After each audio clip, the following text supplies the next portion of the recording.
Yeah, so let us start our session. Our guest of the day, Professor Vinayshil Gautam, President Emeritus, Indian Society for Training and Development. Sri S.R. Nair, National Council Member and past Chairman. Other National Council members, past Chairman. Other office bearers of ISTD Kochi chapter. Our ISTD friends from other chapters. Dear members, teachers and student friends, a very good evening to you all. Today is April 10th. Every year, we celebrate this day as the foundation day of Indian Society for Training and Development. So my foundation day wishes to all fellow ISTDians. The Indian Society for Training and Development was established in April 1970. It was our golden jubilee year last year. It is a national level professional and non-profit society registered under the Societies Registration Act 1860. ISTD has grown over the years in terms of membership and number of chapters. Now we have almost 50 chapters nationwide. The society is affiliated to the International Federation of Training and Development Organization, ISTD, Geneva, and Asian Regional Training and Development Organizations, ATDO, Manila. Members of ISTD have involved in the area of training and development of human resource from different sectors, that is government, public, private sector, educational and training institutions, and other professional bodies. ISTD is going to host the 49th ISTD World Conference and Exhibition from 24th to 26th November this year at New Delhi. There is a prestigious event coming up. And ISTD is known for its diploma program, which we started in April 1979. This is the only professional course recognized by Government of India for training of trainers in the country, and is designed to meet today's training and HRD challenges. Kochi chapter of ISTD, though it is a small and young chapter, it has been very vibrant in its activities and was able to bag the Best Chapter Awards a couple of times in the recent past. We have been successful in organizing regular lectures, conducting workshops and training programs. We could start our student chapters in 5 institutions. We started it with Kochi University of Science and Technology, XIME Kochi campus, St. Kitts College, Kottayam, MES Advanced Institute of Management and Technology, and Kochi campus of Amity University. And a few more are in the pipeline. We could start a skill unit as part of our rehabilitation effort after the 2018 flood in a rural area near Elur, and the project has been successful in providing employment to over 12 poor women. And the latest, we could add 190 new life members during last 4 months, almost 150% increase in our life membership. So this year, this Foundation Day, we celebrate with more vigor, confidence, and also with optimistic plans. I take this opportunity to place on record our sincere thanks and appreciations to the founders of ISTD, all past presidents and leaders of ISTD for guiding and leading this organization during last 50 years and transforming us the best professional organization in the domain of learning, training, and development. Today, we have a special guest to observe the Foundation Day at Kochi chapter. It is none other than our past national president and President Emeritus, Professor Vinayshil Gautam. Since S.R. Nair sir will formally introduce him, I am not going to elaborate on his profile. Today's topic of lecture is reflections on institution building, the freaks, the foibles, and fulfillment. Being a founder director of IIM Kozhikode, he is the right person to handle this topic. The larger chunk of our audience will be teachers and young executives and student friends. They all will benefit out of his experience sharing session. We are lucky to have such an eminent distinguished personality, Professor Vinayshil Gautam, as our guest on this 51st Foundation Day. On behalf of the ISTD Kochi chapter and everyone present here virtually, I formally welcome Professor Vinayshil Gautam to this August occasion. Welcome, sir. I welcome S.R. Nair sir, who is going to moderate this session. I welcome Ms. Nirmala Lilly, National Council member, Sri Girish sir, our past chairman, Sri P.T. George sir, and other office bearers. I welcome you all to this August occasion. I welcome all participants, all members, all guests, all student friends, and our fellow ISTDians from other chapters. I welcome you all to this Foundation Day celebration organized by ISTD Kochi chapter. With these few words, I conclude and I hand over to SR Nair sir for the formal introduction of the guests and taking over the session. Sir, please. Thank you, Chairman. The chairman of today's meeting and chairman of ISTD Kochi chapter, Professor Dr. Zakaria, our distinguished chief guest of the day, National President Emeritus of ISTD, Professor Vinayshil Gautam. There are so many of you here, some of you I can see, but I just want to take a name of Professor Dr. Talha from Lucknow, is a chapter chair from Lucknow. He is actually there. So I would definitely like to recognize him, as well as Dr. Padma Iyer, and there could be many of them. Maybe in the later stages we'll be able to recognize and maybe have a chat with you. My current duty is to actually introduce Professor Dr. Vinayshil Gautam, who is going to speak to us about the reflections on institution building. The freaks, I should say, the title is very, very interesting. The freaks, the foibles, and the fulfillment, actually. So let me just give very, very brief, actually, because his curriculum vitae is fairly long. It could be 2 to 3 kilometers long if anybody wants to read about it, but the whole hours will be spent on that. I wouldn't want to attempt on that. So we go for a very, very, very, very condensed intro of the professor. Okay. Dr. Vinayshil Gautam, a doyen in the world of management, thought and practices, is internationally acclaimed as an institution builder. As a management expert, he has facilitated management development activities in Germany, UAE, Saudi Arabia, Malaysia, and some of the finest organizations in India. His expertise has been sought in some of the key policy formulation activities of the government and the corporate sector. He has been on the board of various Indian and non-Indian organizations. In fact, Professor Zakaria was telling about the ISTD World Conference, which is scheduled on the November, on 24th, 25th, 26th November. Professor Vinayshil Gautam actually is the steering committee chairman of that. Dr. Gautam is the president emeritus of ISTD.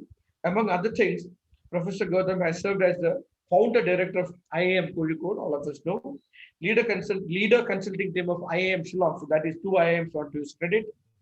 First management department of IIT Delhi. IIT Delhi's management department's first head of department, and honorary dean of KPMG Academy, and senior MD and principal economic advisor of Protiviti Member Private Limited. He has represented India inter alia in the activities of UNESCO and Asian Productivity Organization Economic Conclave at Morocco. He has been a visiting faculty to the Institute of Developing Economies, Japan, and universities such as Cambridge, Sussex, London, Brunei, UK, Dominican Islands, Duke, Penn State, USA, University of Los Angeles, Central University, Venezuela, Toronto, York, Canada, etc., etc., etc. Widely published, he is a recipient of several fellowships and many recognitions, including Lifetime Achievement Awards.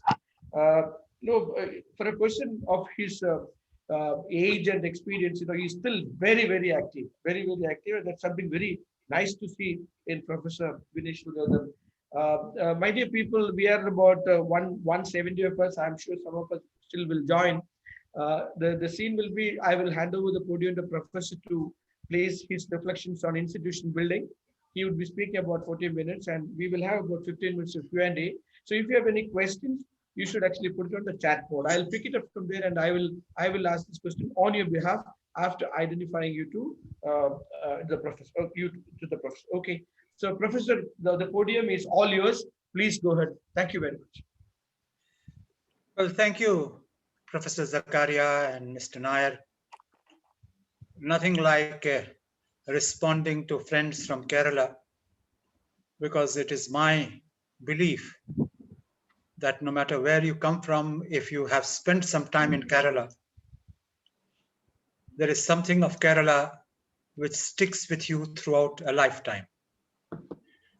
I have spent a substantial part of my professional career and personal life in that wonderful state, which is about 644 kilometers of coastline, and at no point of the coast is it more than 80 kilometers deep, with 54 rivers flowing, and with the laterite soil and the greenery all around, with clouds in the sky. There is something about Kerala which sticks to you besides its people, no matter when there is an occasion to link up with Kerala. So thank you once again, because for me, it is not just Kozhikode, it is also Kochi, it's also Thiruvananthapuram, it is a lot of cities and countryside of Kerala which has such pleasant associations with my own experiences in life. So thank you very much. Sorry for thinking of me. I would like to make a disclaimer, because I've been told by many dear friends that Dr. Gautam, sometimes your frankness gets the better of your judgment. So the denial, I speak for myself and for no one else.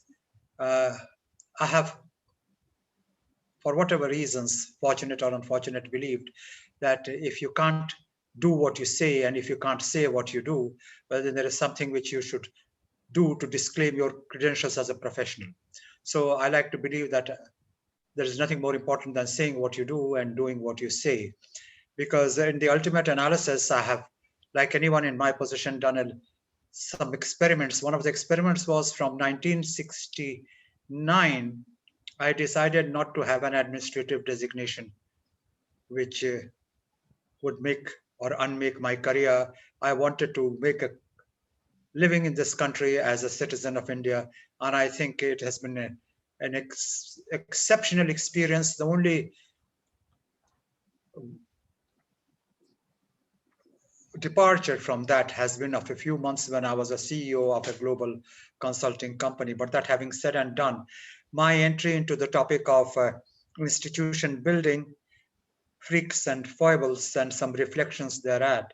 And Mr. Nair, in his inimitable way, has prepared my ground for it. So what is it that I want to share with you? Putting it simply, I think it is important to realize that institution building is a reality in all our lives, because organizations matter in all our lives. Whether it be the organization which provides electricity or water, or runs an education for our system, for ourselves or for our children, organizations are fundamental to human life. And institutions and their efficiency affect our livelihood, from health to sleep. And the present experiences of COVID are a testimony to what happens even if one of the verticals is less than optimal in its operations. I don't want to get into a critique of that. So I decided to reflect upon my experiences on institutions, because I've spent a lifetime setting up institutions and trying to run them in between. But the ones which I have set up are larger in number than the ones which I entered, like in a running train. So let me talk of my institutions from dealing with them de novo, and what it takes and what are the experiences. The first submission I want to make is, images are not always the reality. In our attempt to be pleasant, in our attempt to create myths, in our attempt to be remembered in history, beyond reality, we claim things which were not from the truth, more departed than the night is from the day. But as time rolls on, memories fade, and if you can say a thing often enough, people start believing it. Therefore, if you really want to understand institution building, you have to get beneath the surface and understand how institutions operate. Remember, institutions need people, and as a wag said, the trouble with institutions is that they have people in it. If institutions didn't have people in it, then they would all run very smoothly. But then how do you have an institution with no people? The trouble with organizations, therefore, is that there are people, and to understand people and to explain it in the limited time I have is an utter impossibility, but I will narrate to you a small anecdote which reportedly took place in Marine Drive in Kochi. And I did check up with Dr. Mr. Nair, and I'm informed the name still continues to be Marine Drive in popular usage. There is no proper use of Shanmugam Road or Tripurampa or whatever else. So it is Marine Drive, and the story is there was a movie being shot there, and there was a sequence where the hero was supposed to pick up a quarrel, and then he was supposed to see the quarrel ending with a fisticuff, and like being the hero, he was supposed to be the victor. Now, the shot had been spoiled 4 or 5 times, so the director decided to make it go alive, and they said, you walk down the Marine Drive, and the first couple you see coming from the opposite side, you accost them and try to be as abusive as you possibly can, and make sure the man hits you, and before you really get lambasted, because the hero never loses out in a battle or in a fisticuff, we will intervene, pacify him and compensate him for it, and it will be a live shot which will do credit to the movie. So to cut the frills off, after several shots had been spoiled, the hero started walking down the road, and you can imagine a tall, strapping man with a swagger, with his shoulders broad, walking down the Marine Drive, and he sees this young couple coming from the other side. Not so young, really, because one was reportedly the lady was in his late 30s and the man was in his early 40s. And so the man accosted the husband and said, are you husband and wife? And his guess turned out to be true. And the husband said, yes, why do you say so? Why do you want to know? He said, I said so because you look like a couple, and I would want to know because I have a question. So the husband said, okay, what's your question? He said, as you came down the road, I was wondering how a handsome, distinguished young man like you could be married to such a decrepit woman who is so ugly, good for nothing. And he expected the man to turn around to him and deliver him a blow. Instead of that, the man turned around to the lady and said, now you see, darling, they are saying on the roads what I have told you all along since we got married, and the shot was again spoiled. So that's human nature. You start out to do something and end up with being where you never intended to be, and that's the predictability of institutions. And I don't know of any institutions which was an exception to it. Therefore, there is a certain predictability in the folklore of institution building. The first submission is, please check out if what appears to be so and claims to be so is really so. I would like to begin the presentation as a footnote to this submission, and I would like to pay my respects to the founding fathers of this great institution, Mr. Karuko, Mr. Kichlu, Mr. B.C. Mathur, and there were a number of other people, and there were a number of people who became great because they associated with them. So that's another story. We don't want to get into it, but I'm sure not many of you have heard of Mr. Karuko, because he was a Ford Foundation gentleman who initiated the idea of the Indian Society for Training and Development and never became an office bearer. The rest is history. I'm not here to narrate it. I happen to be the chairman of the 20-year celebrations of ISTD. And for those of you who have the number of IGGT from that period, we had done chronicling of the growth of ISTD for the first 20 years, but that's another story. The purpose of this narrative is to reflect on institution building, and I would like to submit to you that each institution goes through a set of cyclical phases.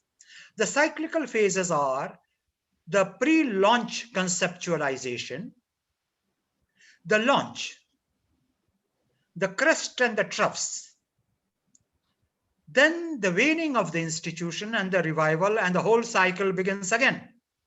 You again need reconceptualization and a rebirth of the institution, a relaunch, and again the ups and downs, which ultimately plateaus.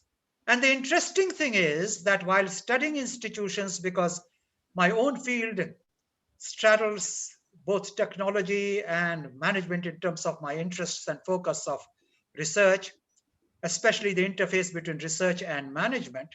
And I came to the conclusion that no matter how you look at it, the cyclical phase of institutions is remarkably similar. And if you study the history of this planet, the only institutions which have lived beyond 100, 200, 500 years or gone into a millennia beyond are the religious institutions. Papacy, for example, has survived at least for nearly 2000 years. Remember the statement of Jesus Christ when he turned around to Peter, "You are the rock, and on you I shall build my church." Then there are the Jyotirlingas. The numbers vary from being above 60 to 12. I'm not here to describe the discovery of the Jyotirlingas or their power, but they have survived for 1,000 years. And I don't see any civil society which has even survived for 400 or 500 years, not even the empires. The oldest empire which lived in this world was the British Empire, on which the historians has quipped. British Empire was one of those empires on which the sun never set till it sets forever.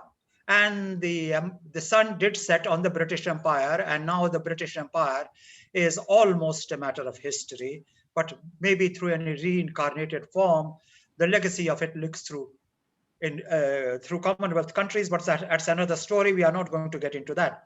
So the second submission I want to make is no institution would survive unless it had some nobler purpose to it other than find a livelihood, provide lollies to the people who control that institution, and look at some crass interests of everyday life.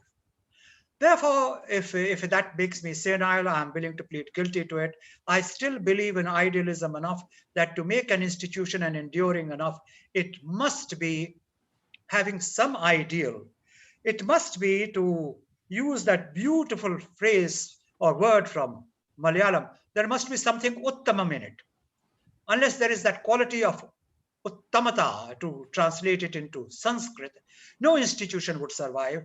And I would find it as a trace in all institutions. And I think ISTD has it in large measure for the simple reason that the whole purpose is developing people. Now, to the extent that we do it well, we survive, and the extent to which we make a mess of it, and sometimes we do, we have problems. But that is nothing to be surprised about. The dominant part of our history is good efforts, noble efforts, worthwhile efforts have gone through the leaders of the society, the ones who were not leaders of the society but were just ordinary members. But the spirit was there. Otherwise, no institution survived 50 years. Therefore, my compliments to everyone, including myself, to be a part of this tradition, which I think seeks to do something noble. My own submission is the following. You need to do a lot of running to keep at the same place. And this is my third submission. New entrants into the same purpose are many. And when I was the president, which seems like many reincarnations ago, NHRDN entered the field, and NHRDN has done well. Therefore, competition is a great source of organizational renewal, and I personally enter competition. India is a land of talent. Whatever else it may or may not be, I think nobody is there who has seriously questioned the talented Indians anywhere in the world in terms of what constitutes being an Indian. How is it that we go all over in so many ways, and this is not the best time to get into it, but if you are reflecting on a process, it can't be all an hallelujah and say, this is the best, we are the greatest, and how much is there left? Well, maybe a lot of there is left, and even if there are no informed processes to conquer, remember there are still peaks to be discovered. Therefore, constant improvement has to be the objective. So my fourth submission of the reflection on the institution building is there is no limit to improvement, and one has to look at constantly removing our flaws, our aberrations, our limitations, setting newer goals. I think institution building currently in ISTD is an important theme, and we are looking at it very closely. We may agree, we may disagree, and this is not the best place to do an analysis on how ISTD is doing, though I have my views on it. The important thing is we are talking of brands, we are talking of improving our systems, we are talking of multiplying our numbers, we are thinking of doing our activities in a better and a more refined manner. And of course, the 49th IFTDO conference, which will be the launching of the Golden Jubilee celebrations of IFTDO itself, will be an important landmark to do a certain degree of introspection and chart out a path for ourselves, because there may be many purposes of doing an IFTDO conference in India, and this is not the first time we will be doing so. It should be an occasion for re-looking at our fundamentals and realigning our objectives, because each generation has to redefine its objective because the goals change. Sorry. My best teachers have been the ladies of my family, and I'm fortunate enough to have a wife who takes care of me with the same imperiousness which my mother did, and two daughters who mother me with the same dedication which they mother their own child. Both of them have a son each.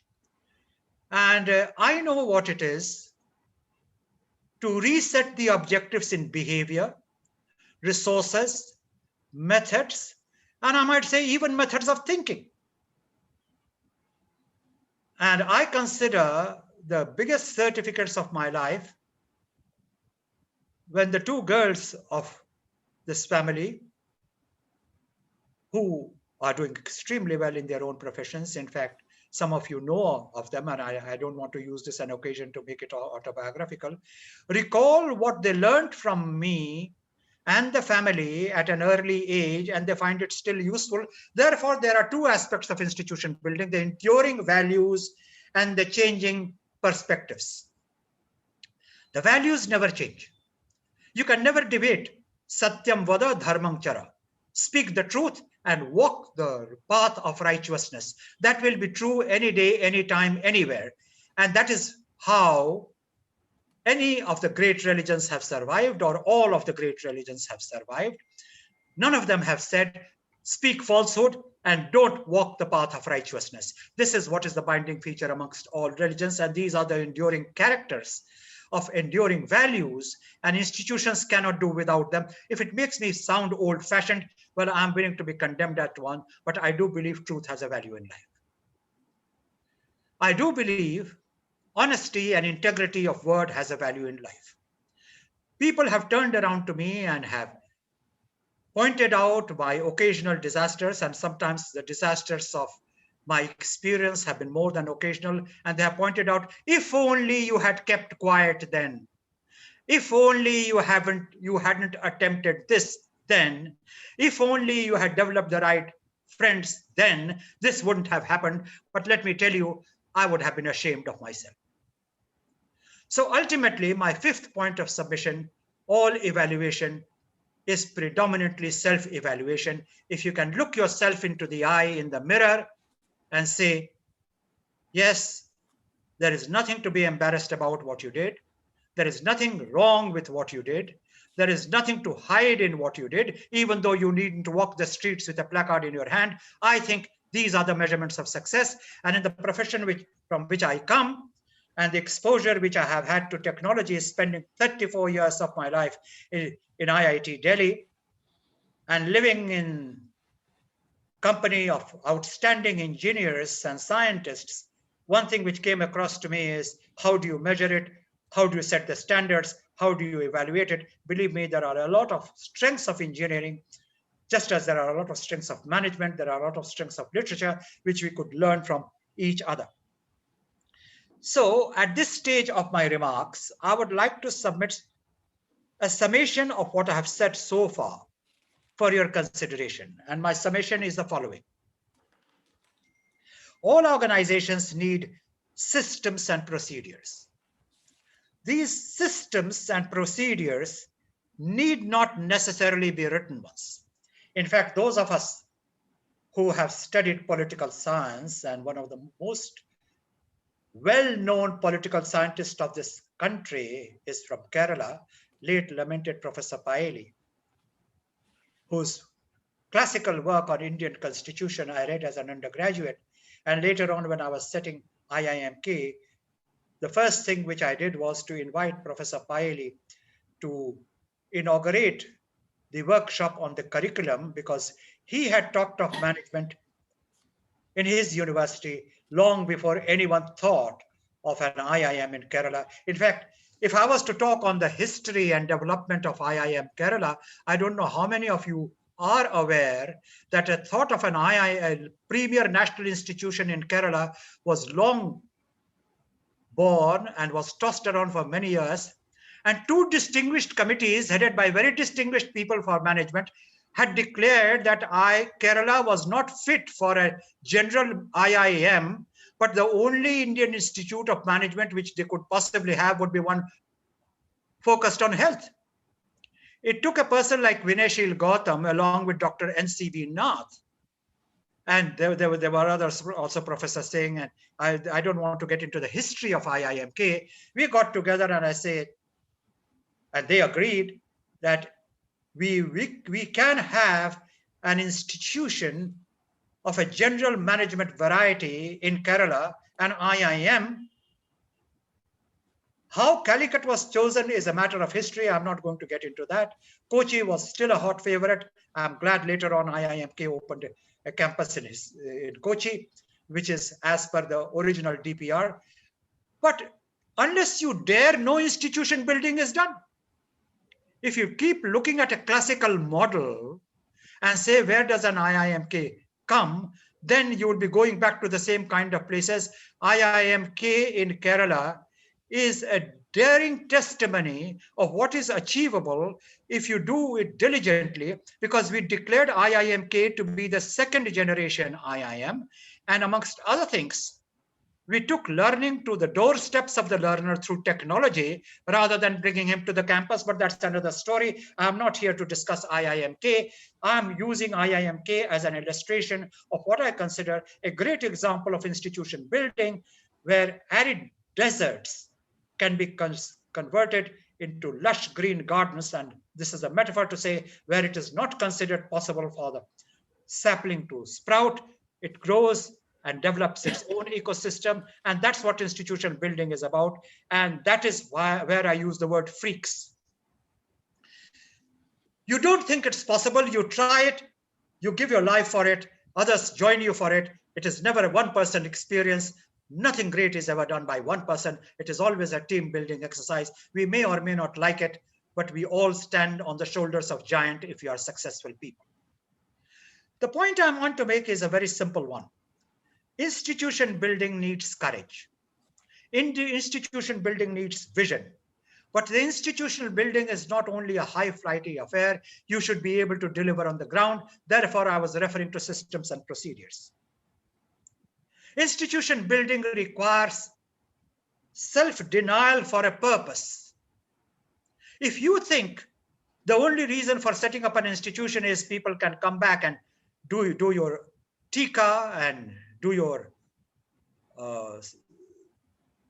singing hallelujahs and say how great you are, well, you are going to be mistaken, because most of the early institution builders have met with grief, because to set up institutions, you stand on people's toes, and it is not always a pleasant exercise, but the purpose-driven effort is worth its reward, because later on people realize there was nothing personal, but you are putting it for the cause of a purpose. And what is a cause for a purpose? There were foibles come in. Look at some of the great leaders. I don't know how many of you are aware that Mr. Narasimha Rao had quit politics and had gone back to Andhra Pradesh when the tragedy of Rajiv Gandhi's assassination took place, and he was pulled back from there to become the Prime Minister as the present history of that period shows, he was a remarkably successful prime minister, not only leading a minority government, but bringing out some of the most drastic changes this country has seen. He was an accidental prime minister long before Dr. Manmohan Singh became an accidental prime minister. And I use the word accidental prime minister, not in the sense of the way in which it is used in the book, and I don't want to comment on it, but I'm giving you illustrations of freaky things which happen in history when you become an institution builder, and you can't deny that role because history has put it on your shoulders. I remember when the personal discussion for IIM directorships was taking place. After the 4 IIMs, 2 IIMs had been set up or announced. One was Kerala, the other was in Madhya Pradesh. And the interviews were held concurrently. And I was asked in my interview, because that was an interview being held for IIM Kozhikode, whether I would go to Kerala or I would go to Madhya Pradesh, the 5th and the 6th IIM. And I remember with a flair putting up my hands and saying, how does it matter? India is one. So Pranab Ranjan Das Gupta, who was the secretary, a good Bengali, turned around to his colleagues and said, in which case, Dr. Gautam, I think we should send you actually to Kerala, which is how I actually landed in Kozhikode. Now, that was a freak. I don't think I canvassed for it. I don't think I worked for it. It was a casual conversation which ultimately landed me in Kozhikode. What happened there is history, but one thing which you've got to recognize is no institution building takes place if the leader is only looking at feathering his nest and not looking after the welfare of his people. I've already mentioned the need for teamwork. And I think there are chapters of the society which do so well because they have understood the theme of teamwork. And whereas I can understand human jealousies and ability of human beings to irritate each other, after all, how good a human being you are if you can't manage your irritation, and if you can't work with people for whom you may have the strongest, I would like to observe unhappy word, because I don't think unhappy words make for happy sentiments. But even if you may not like a person, you should be able to work for it, because that's what management is about. I don't know how many of you would recall a book which has been the shaping of my management thought. Elliot Jacques, The Changing Work Culture of a Factory. And this book is about 85, 90 years old. And from this book, I learned of 2 concepts which I have not allowed myself to forget. Role relationships. If I am in a role relationship and I'm the chairman and there is a vice chairman, the vice chairman is a vice chairman, and I'm the chairman, Vinayshil Gautam doesn't have to like Mr. Timbuktu, and you know there is no such thing as Mr. Timbuktu.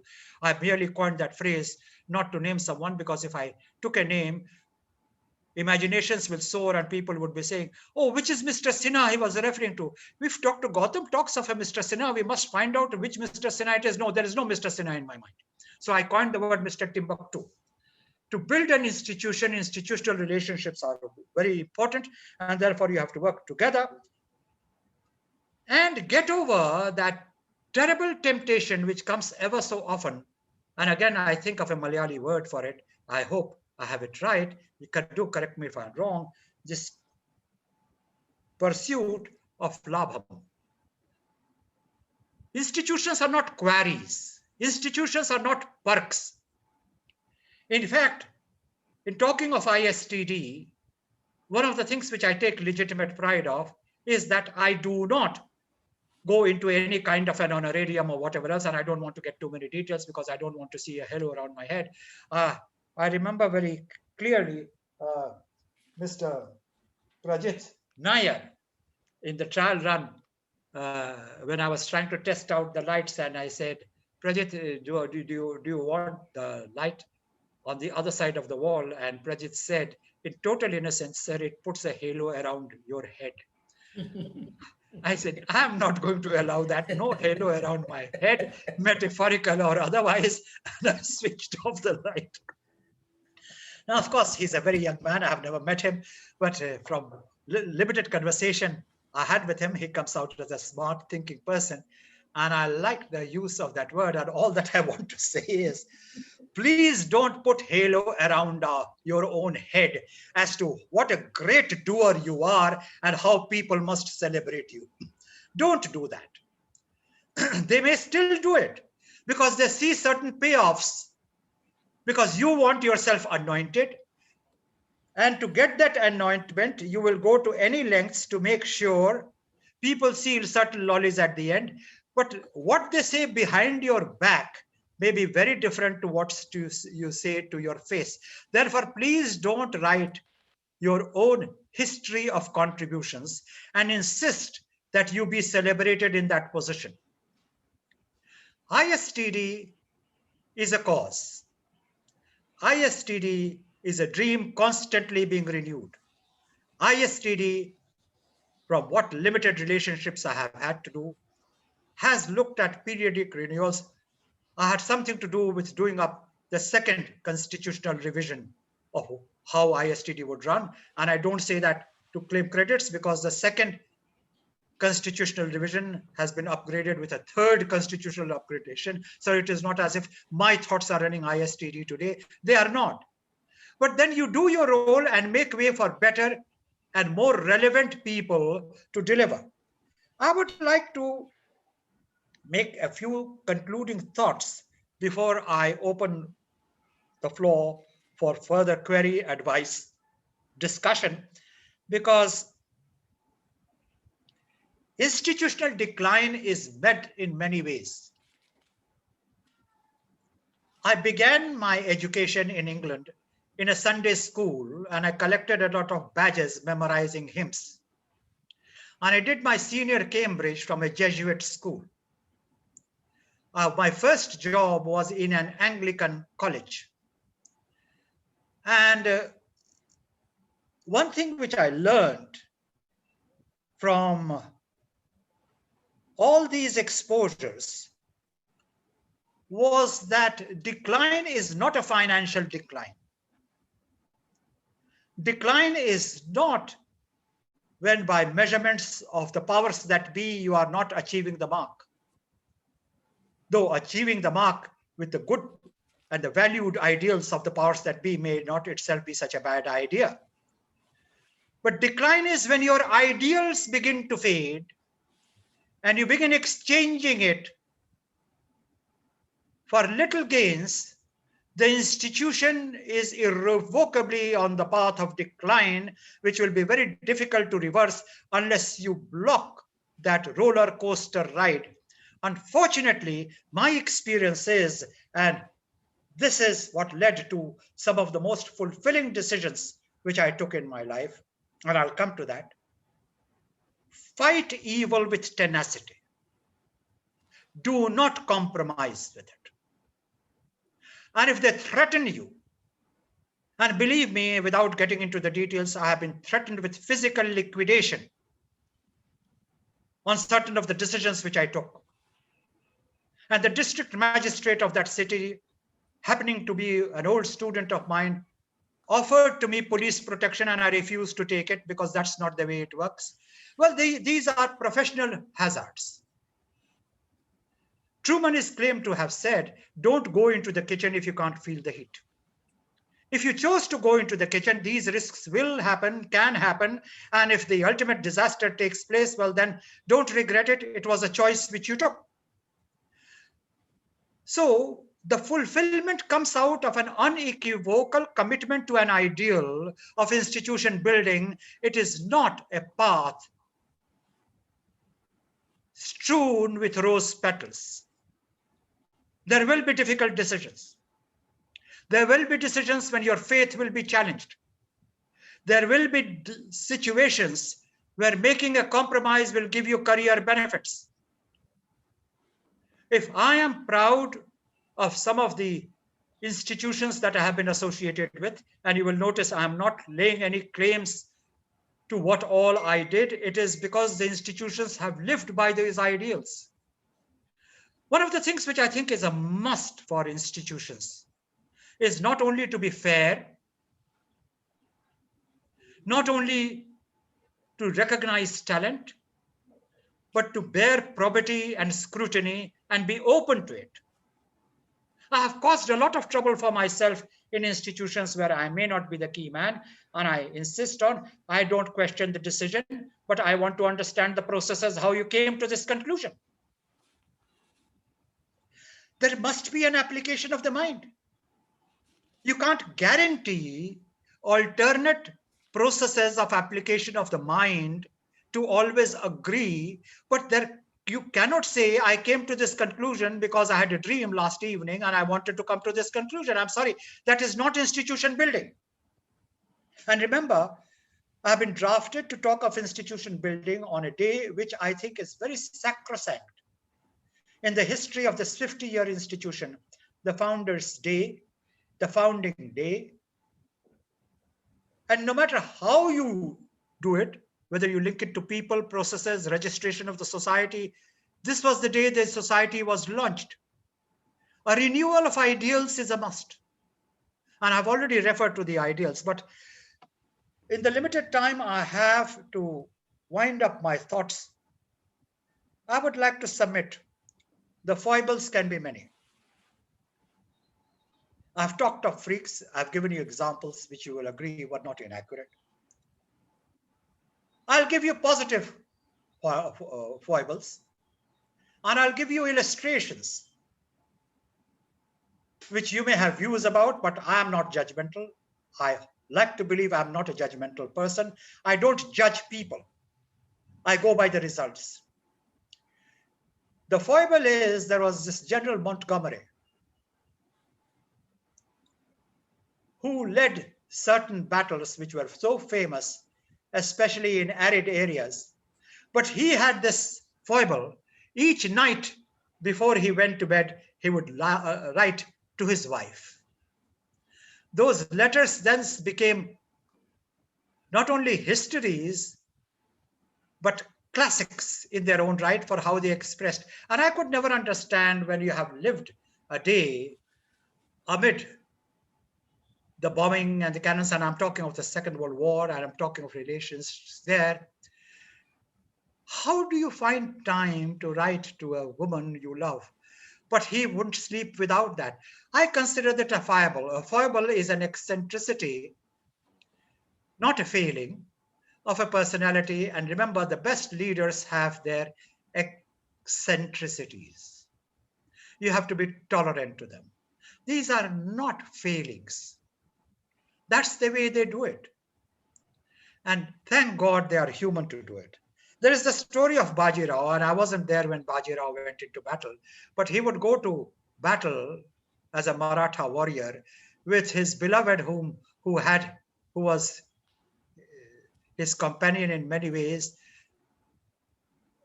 Mastani, riding at the back of her horse, of the same horse. And they said, how do you go into battle with your girl at the back of? His answer was, she doesn't stay back, and I feel so inspired when she's riding it. Now, that's a foible. Now, it's best not to get into a judgment on that. That's the way he chose to do things. So when I'm talking of a leadership, remember, leaders are also human. They are not perfect. It's not as if a leader can make no mistakes. But the question is, what was his intention? Ask without making it obvious. Did he give up other options for this? This question is never asked for a leader. To be a leader, obviously, if you are worthwhile, you must have had options. And even if a person has passed up 3 or 4 options if he went for the option, well, there is something grand about his commitment. Ultimately, I began. How do you begin ultimately? You begin with a basic truth. And the basic truth in this case was organizations are made up of people. So as I come to the end of my remarks, and I call it remarks, that's why I labeled it reflections. This is not a text which I will remember always as something with footnotes quoted, but this is talking to a colleague, which began with Mr. Nair, later on Professor Zakaria, and the numbers grew to a point where the figure here says participants right now are 198. Now that's a bigger audience I have, bigger audience than many I have addressed through this medium, because ever since pandemic spread, a lot of my time has been taken through such presentations, but that's another story. The message which I want to give at this stage is that people being people will have their own weaknesses, their own compulsions, their own choices. Judge them for what they did for the organization, because in the ultimate analysis, fulfillment is also a personal experience.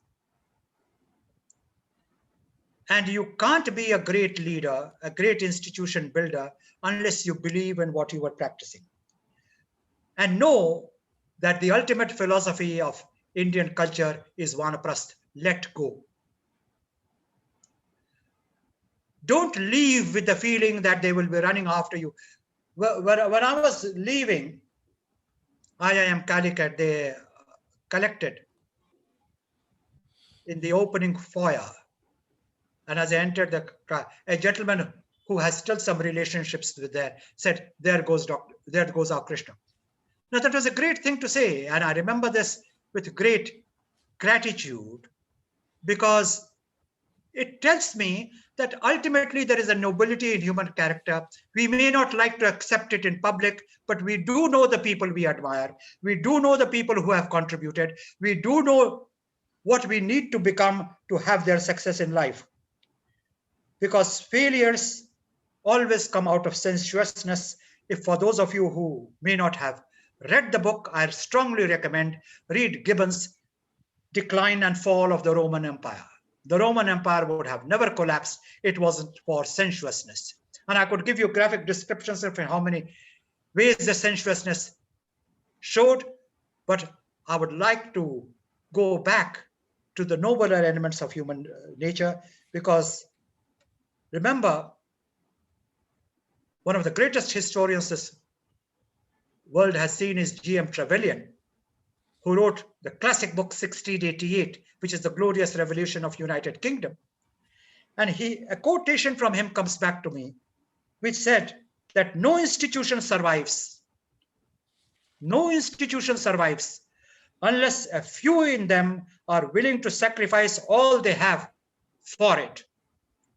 And he was talking of great revolutions which went into the making of Britain today. I don't have time to get into British history, but the revolution of 1688 is known as the Glorious Revolution, and a lot of people sacrificed for it and made it alive.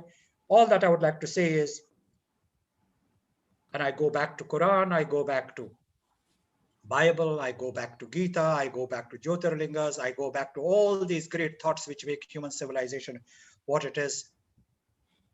You may not necessarily get credit from the generation from which you are looking for credit, but there is such thing as history. Remember, even the Bible said the prophet goes unhonored in his own home, and there is a lot of truth in these classics which we celebrate as scriptures without necessarily being a follower of that religion. I think these scriptures should be read for the heights which human emotions can achieve and the wisdom and the insights which they have had. I would like to conclude with only one thought.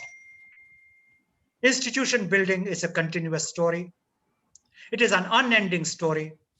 Each generation will have its own version of institution building, and only those institutions will survive which work for a collective good, which work for a little bit of more evolved behavior from people. Otherwise, there will be one man's point of view. Remember, Freud believed that gender relationships determine behavior. Marx believed economics did. Adler believed power does. The truth is, all of them put together and more determine human behavior, and that is the mystery of human behavior. Remember the story of Marine Drive, and therefore it goes a full circle. Thank you so much for being patient and listening to my thoughts on freaks, foibles, and fulfillment of institution building. Very well spoken, Professor. We have had 45 minutes of uninterrupted, erudite reflections of a person who, at times, though anecdotal with his examples, but not about chest thumping about it actually. Those good examples always come from the personal experiences that you undergo. And Professor also is no exception. So he has taken some of the wonderful experiences in both ISTD as well as at IIMK and some of the other institutions that he has been part of. And for 45 minutes, we have an uninterrupted erudite presentation on institutional building. He also started by saying about the role of institutions in people and welfare and in organic countries and the planet. He emphasized the nobility of purpose or collective goodness, that the collective good that the institutions can give. He talked about developing people. He in fact very beautifully explained that you have to be running to be at your own place, at the same place. Okay, he cautioned us about new entrants, as far as when he spoke about ISTD, he cautioned us about the new entrants such as NHRD and others. He really exhorted the need for continuous improvement that is to be done. He emphasized the need for relooking and realigning, but with having enduring values, but changing your perspectives and doing a continuous level of self-evaluation that you should do. And with while saying so, he said it is important that for institutions to grow, you need to be having excellent systems and procedures, and at times very good conventions in its place. And he has given us many examples.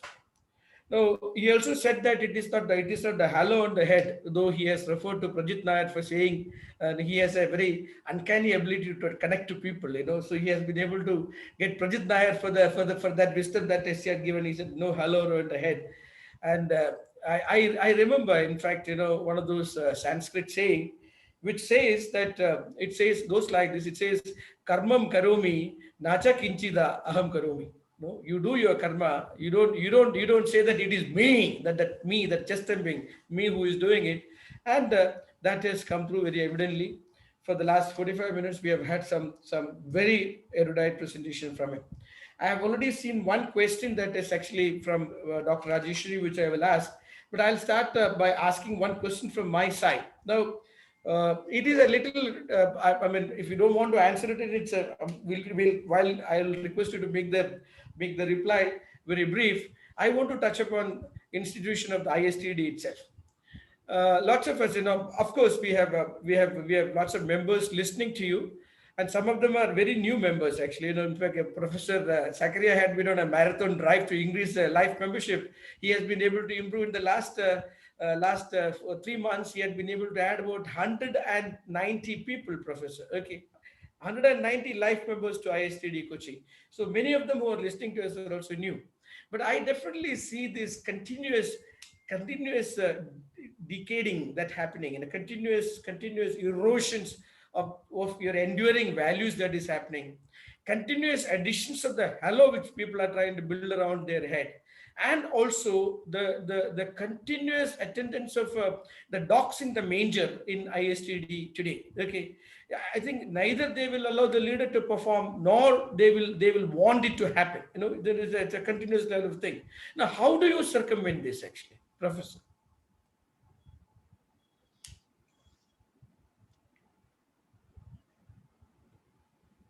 I'm tempted to draw from some of the personal conversations, and obviously because of the forum, I can't name the people. There was this gentleman, a political leader from Assam. Yes. And some of you may still guess the name because I'll give enough details for you to zero in on it, who was the governor of a state. Yes. And later on, he was inducted into the cabinet. Okay. My family has been connected with many states. The details are not relevant. It's not only Bihar, but for example, I identify with Kerala just as much as I identify with Bihar, and I identify with Haryana. So it's nothing exclusive. So guesswork there may not be necessary, but the point would be. And I used to call on him because he was very fond of my father. And we were discussing my father's choice of some decisions. And he really let down his hair and he said, you know, this state will never improve till you got a chief minister who was clear that he will not have a second term. And this state can be cleaned up. Now, that state never got a chief minister who was not wanting to be ever a chief minister again. The rest is history. If you want to be celebrated and do a clean record, be willing to give up. I don't want to make it autobiographical because I don't want to say by implication that I have found some truths, though I must say I have found some truths, but this is not the forum to disseminate it. All I would say is, unless you are willing to give up what you have, people will not let you keep what you have earned. Right. And I'd like to repeat that. Unless you are not willing to give up what you have, people will not let you keep what you have. People will not let you keep what you have. And my answer to that question has been quit while the going is good, and I owe a debt to Prakash Tandon. And Nair Sahib, you recall that from a personal conversation. Prakash mentored me as he could have mentored his own brother, and I miss him oftener than I admit. And he said, unless you are willing to give up all that you have, even what you have will go.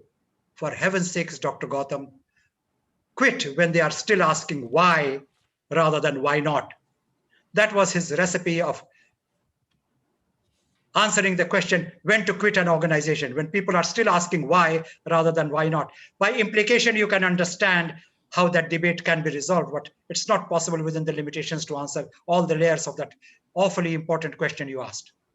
I understand, sir. Thank you very much. In fact, we here in Malayalam, we have a saying here says that when you're singing the best song, stop at that time. You know, though that is not the word. He says, you know, while you sing the best, that's a time for you to stop, so that people will actually have the lingering melodies of your song forever in their mind.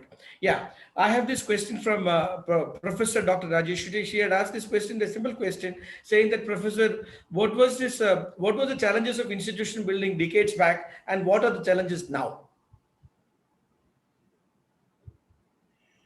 Well, Rajeshwari is somebody whom I have had occasion to see in action over long decades. And no, this is a different Rajeshwari. This is a different Rajeshwari. Yes. Okay. So okay, it's not the Rajeshwari. Not that Rajeshwari. This is this Rajeshwari. Okay.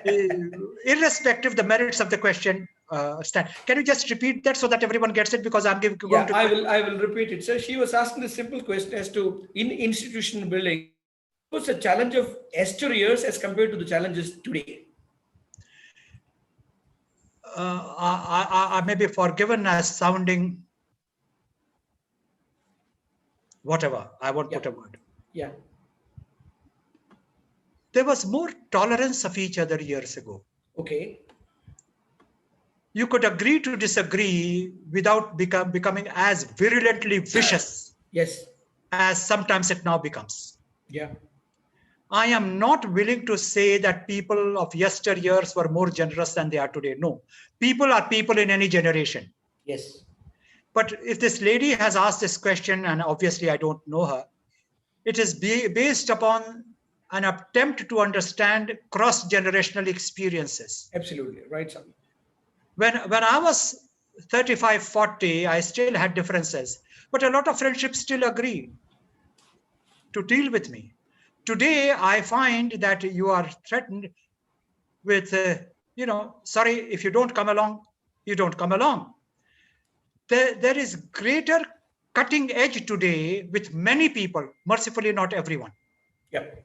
So I don't know where the algorithm lies, but this tendency is there. Right. Yeah. See, it is, you said about tolerance, but there is also a challenge about acceptability. You know, I think if it combines together, it would have been a great thing, isn't it, Professor? Totally. This is one of the reasons which puts me with you repeatedly in spite of the thousands of kilometers which separate us. And I still remember with some nostalgia my visit to Kochi over a decade and a half ago, where you and Mr. Zakaria came to see me at the hotel. Not Zakaria, it was PT George. It was not Zakaria. He was also referring to a meeting he had with me along with you. There must have been two separate visits. Right, sir. Yes. Because I picked up the details from Professor Zakaria, who's right there. Yeah. And you see,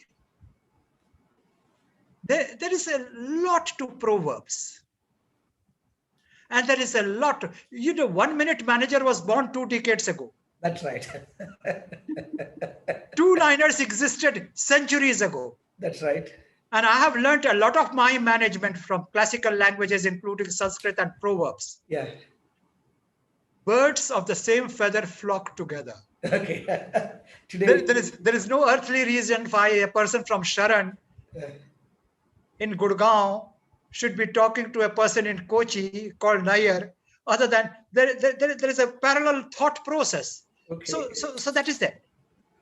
Great, sir. Thank you. There is another question from Vishnu Vivek. He asked a simple question that how can institutions survive in the VUCA world, wherein education has moved digital mode, may continue to be in the same for a long time to come. So he says, how does institutions survive this VUCA world of digital or e-learning in institutions? That's what he meant, I believe. How does education survive in a VUCA world? Yes. Well, let me tell you this. I made myself very popular with a lot of engineers, including in the Indian Society for Technical Education, by propounding a very simple theory, which to me was so obvious it was not even a theory. In India, no technology ever dies. Okay. India is a country where all technologies, since beginning of civilization to the most advanced technologies, are in a state of coexistence here now today. Even today, yes. Yeah. Even today. Yes, sir. And I personally am happy with it. Okay. Because the technology which is most relevant is the technology which works for me. Yes. If I have an internet problem, and if I have a power problem, and if I have a connectivity issue, you can take my toys as far as you want. Nothing is working anyhow. A technology is technology only when it is working, and we all know the foibles of technology. And this is where the word foible is used. Okay. All I'm saying is, don't put technology in an ascending order of human evolution. It's not. Yes.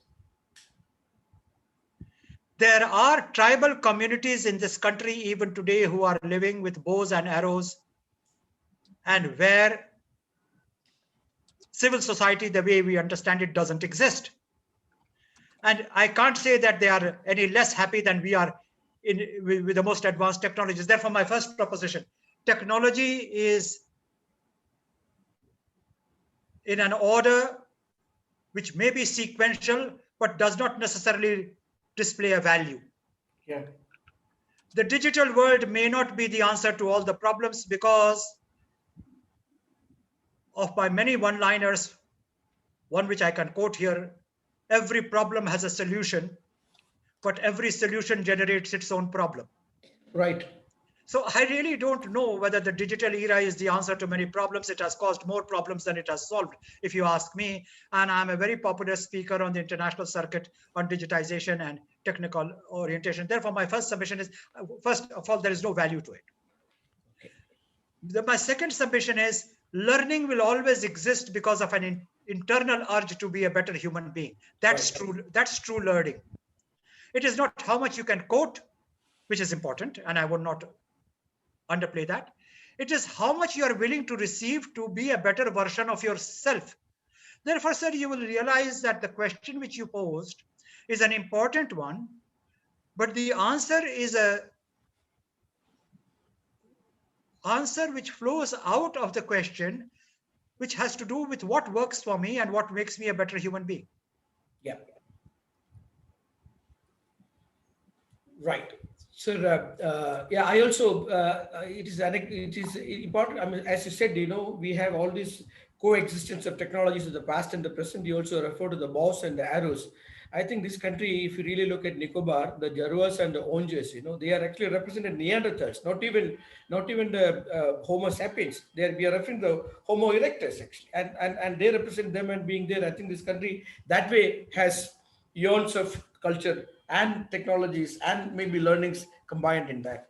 Let me ask you this question on behalf of Ashwati, asking, in this COVID pandemic, how do an institution develop a linkage with the industry for better training facilities for students, not for its student, for students? I heard some reference to Mr. Talha. Yeah, he's there. He was there. Yeah, he's still there. Yes. Mr. Dr. Talha, Lucknow, and Padma at Lucknow, they are all there. Yes, yes. Yeah, they challenged me for this talk. Yes. And I spent an hour I spent a lot of time with chapters. Okay. As an incidental measure, I might say I was a member of the Technical Institutions Pay Commission. Yeah. And I won't give you the numbers or any further details. When the visits came, people were opting for Bombay, Chennai, Chandigarh. Nobody wanted to go to Gangtok. Nobody wanted to go to. And I went to those places because that's where I found the real problems of education. All that I'm saying is the digital education, the technologically oriented education, online education is not a high watermark. It's a need. And I personally think a lot of these alternate methods of education will have to learn to coexist with each other, depending upon what is the topic of treatment, what is the facility available, and what is the nature of your audience, which is supposed to gain out of it. At the moment, the choices are limited because pandemic determines the medium, and therefore that also then determines. For example, how do you do a Gestalt training online? You can't do it online. And there are so many other training inputs which simply will not happen online. But then what do? You come to terms with reality and manage the best way you can. I believe the Lucknow chapter has got a recording of my talk on that. And if anyone is interested, I'm quite sure the chairman and other colleagues there will do the necessary bit to make it available. Dr. Padma here I can see on the screen, and others. I don't have to name anyone more beyond that in person, but yes, that recording is available. We'll take that, Professor. We'll request and take it from them. I would like to ask you the last question. I know that you're getting late for the second meeting, but this last question, which is actually something which you went on explaining, but still it came out as a question from Dr. Sangeeta K. She is asking, I would like to have your views on how to harness the commitment to institutional excellence, leading to growth from a diverse team comprising increasingly self-oriented individuals who have focused on their own career advancements and achieving common goal. You have said it several number of times. In fact, most of your presentation you have been actually touching upon that, but maybe you could complete by answering this, maybe emphasize by answering this question. It's a good question. Yes, sir. It's a basic question. It's a question which will be repeated over and over again. Yes, sir. And given the limitations of space and time, I can only show you my burnt fingers. Yeah. And say, I've made those mistakes myself. There is no substitute for careful screening and taking only the best. You cannot do institution building in a mass mode. And for heaven's sakes, I remember one of the principals of St. Stephen's College appointed somebody as a professor, as a lecturer in English. And I was the chairman of the joint JCC, as used to call it then, Joint Consultative Committee, which was something on which the principal, the karmacharis and the students and the teachers, they all sat. I went to him and said, well, how did you select this person who has only 61% when you had 69%? And he turned around to me and said, Dr. Gautam, you are the chairman of the JCC and recognize the authority you have to ask me this question, but let me tell you, I don't want just a good scholar of literature. I also want to have a good human being in St. Stephen's College. And I believe the person whom we have selected answers the description. So long as he meets the basic qualifications, I don't think I am willing to let my judgment be examined. Now, that's leadership. I didn't agree with him. But the only way you can do it, and this is a very good question, don't let everyone enter on criteria which are listed because they don't want to have trouble in public fora. There is always room for discretion. And above all, when in doubt, don't do it. Right. Wait. Professor Professor Dr. Vinayshil Gautam, it has been our great privilege to host you here and listening to you for the last 1 hour. Various views, particularly centered around institution building. For me, as I always say that for me, it's always lifelong learning. So I have added so much of pearls into my learnings by interacting with you today. I would hand you back to Professor Zakaria, chairman of the show, and Professor, please take it. Yeah, thank you very much, sir. In fact, as Sir Nair sir said, it was really an erudite, scholarly, insightful presentation from the side of Professor Vinayshil Gautam. And also when he started answering questions, he could spontaneously reflect his thoughts from his bottom of heart. It was a very nice, enthusiastic session. Thank you very much, sir. As a chapter chair, I'm so happy that on a day very important to a chapter, like it's a foundation day, we got an eminent personality who happened to be the past president of the organization on an early years of its development and evolution, who have contributed from the front to the organization. So it's a very happy moment that you are here with us on this special occasion. A special thanks to you on behalf of the ISTD chapter. I also like to acknowledge the presence of some of eminent ISTD members from other chapters. There were many, but I could recognize only a few, like Dr. Padma Iyer from Lucknow, Dr. Talha from Lucknow, Dr. Uday from Ahmedabad. I thank all for taking time and joining us on this special day where many